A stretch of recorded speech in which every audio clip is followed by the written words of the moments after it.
La question du jour, qu'est-ce que la sensibilité de la demande au prix ?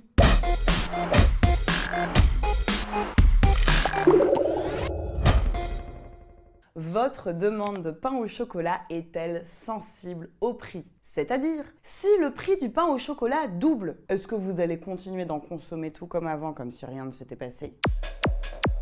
Est-ce que vous allez en consommer 2 fois moins, parce que quand même, c'est 2 fois plus cher ? Pourquoi pas? Ou est-ce que vous allez tout simplement arrêter d'en manger ? Est-ce que vous allez réagir très fortement ou pas très fortement à une hausse de prix ? Bob, est-ce que vous comprenez cette question ? Dans quelle mesure la demande est sensible au prix ? Oui, c'est est-ce que ma consommation de pain au chocolat change quand le prix change? Presque. En fait, c'est comment votre consommation change quand le prix change. Parce qu'on le sait déjà que si le prix augmente, votre consommation, elle va changer, elle va diminuer. La question, c'est dans quelle mesure ? Avec quelle sensibilité ? Est-ce qu'une petite hausse de prix, ça va vous faire varier beaucoup votre consommation ou un tout petit peu ? C'est OK pour vous ? Oui, si le pain au chocolat vaut 2 schmilblick plutôt qu'un schmilblick 20 centimes, j'en consommerai moins, mais est-ce que c'est un petit peu moins ou beaucoup moins? Exactement. Alors Gino, est-ce que c'est OK pour vous ? Bah, c'est pas sorcier. Si le prix augmente un tout petit peu, j'en consomme un tout petit peu moins. Et si le prix augmente beaucoup, j'en consomme beaucoup moins. Basta. Eh ben, pas forcément. Il y a des biens pour lesquels vous allez réagir comme vous avez dit, c'est sûr, mais d'autres pas du tout. Je prends un exemple. Supposons que votre loyer augmente un tout petit peu. 10 schmilblick par mois. Est-ce que vous allez tout de suite chercher un appartement avec un tout petit peu moins de mètres carrés ? Eh non, 10 schmilblick par mois, c'est bon, je reste. Et sans doute même que si vous habitez au 6e étage sans ascenseur, vous allez attendre une grosse variation de prix avant d'appeler tous vos copains pour faire le déménagement. Eh vero, je l'admets. Donc, est-ce que la question qui nous occupe est claire pour tous ? Quelle est la sensibilité de la demande au prix ? C'est-à-dire, si on a une petite hausse de prix, est-ce qu'on va changer énormément ou un tout petit peu sa consommation ?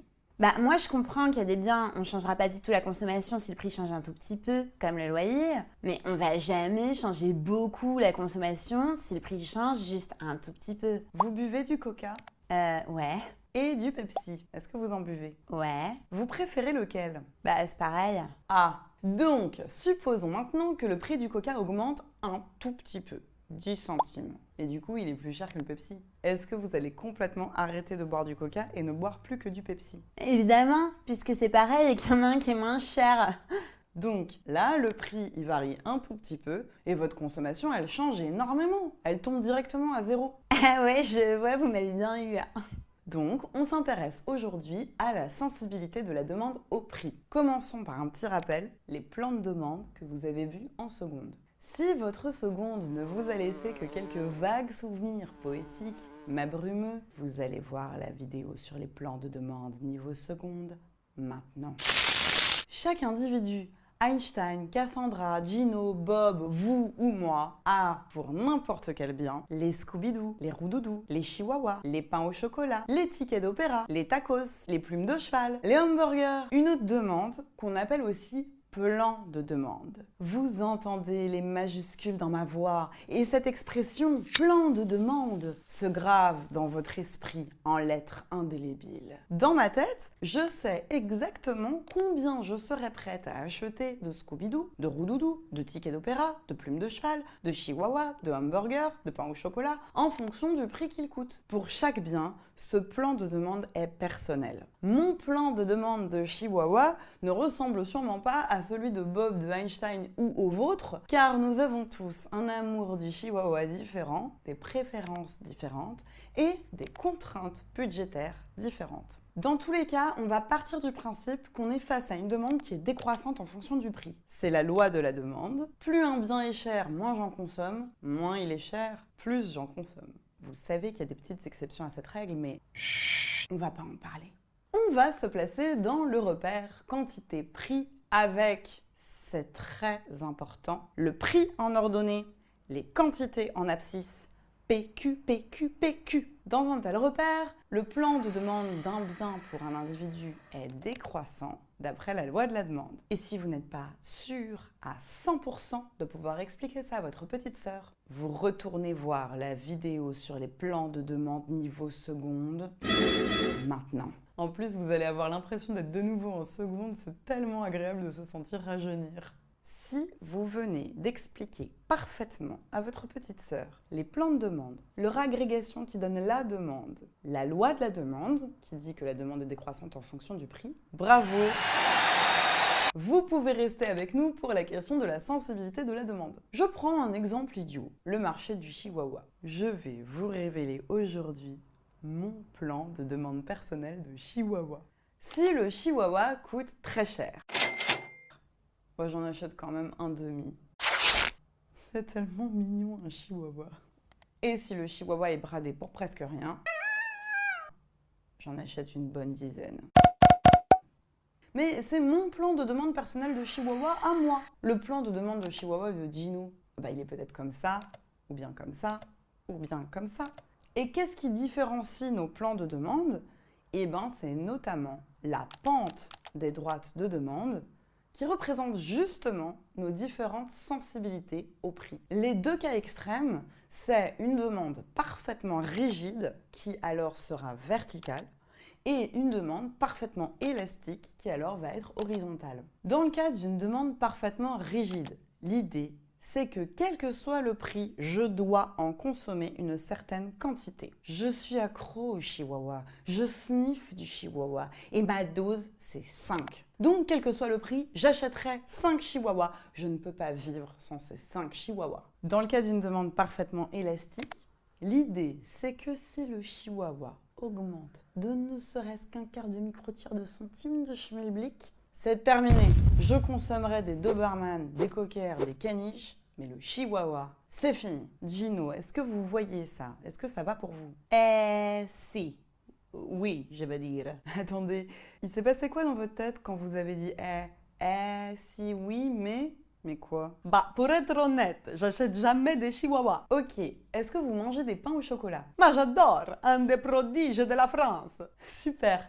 Est-ce que vous en mangez tous les jours? Bien sûr, chaque matin. Parfait. Alors si le pain au chocolat coûtait maintenant 10 schmilblick, est-ce que vous continueriez d'en manger tous les jours tellement vous aimez ça? Ah non, 10 schmilblick, c'est du vol. Je connais la valeur des choses quand même. Hop. Je rappelle que ce n'est pas la question. Si vous buguez encore sur ça, vous retournez voir la vidéo sur les plans de demande niveau seconde maintenant. Je vous rappelle que vous ne devez en aucun cas répondre en vous référant à ce que doit coûter à produire le pain au chocolat, ni en vous disant mais si le fournil d'en bas il me demande 10 schmilblick le pain au chocolat, je vais au roi de la viennoiserie au bout de la rue et eux c'est un schmilblick 10. Non, vous faites maintenant un exercice d'abstraction. Vous êtes dans un monde où le pain au chocolat vaut 10 schmilblick et vous n'en trouverez pas moins cher.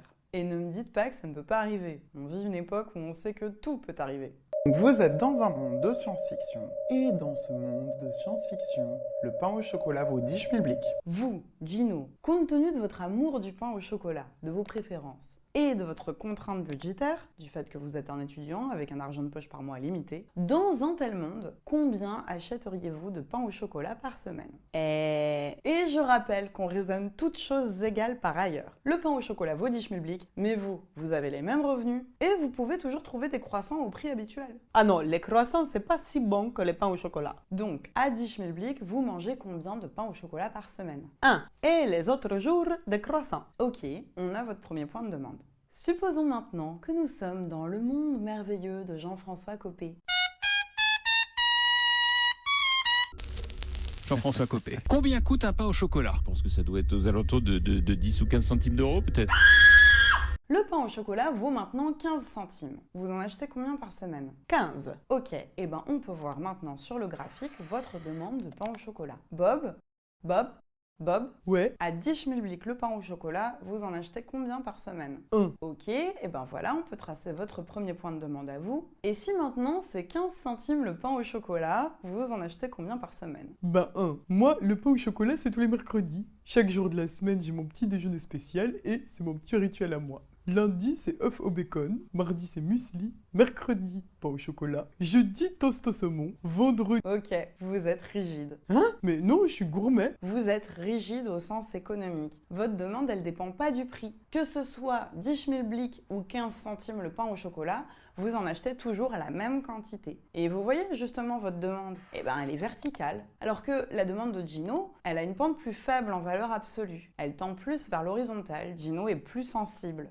C'est vrai, je suis sensible. Ma sœur là aujourd'hui. Plus on est rigide, plus la pente est forte en valeur absolue. Plus on est élastique, plus la pente est faible en valeur absolue. Oui, je dis en valeur absolue parce que là, vous voyez bien qu'on a des droites décroissantes et donc les pentes de ces droites, c'est des nombres négatifs. Comme il s'agit de nombres négatifs, la pente de cette droite est en fait plus grande que la pente de cette droite-là. Mais ce serait plus intuitif de dire là, la pente est plus forte, je dégringole plus vite. Donc c'est pour ça que c'est plus intuitif de penser en valeur absolue. Et pourquoi cette histoire de sensibilité intéresse tellement les économistes? Eh bien parce qu'ensuite, on peut agréger tous ces différents plans de demande et ça va nous donner la demande sur le marché. Et là, c'est pareil, si vous n'êtes pas capable d'expliquer à votre petite sœur comment agréger les plans de demande, vous retournez voir la vidéo niveau seconde maintenant.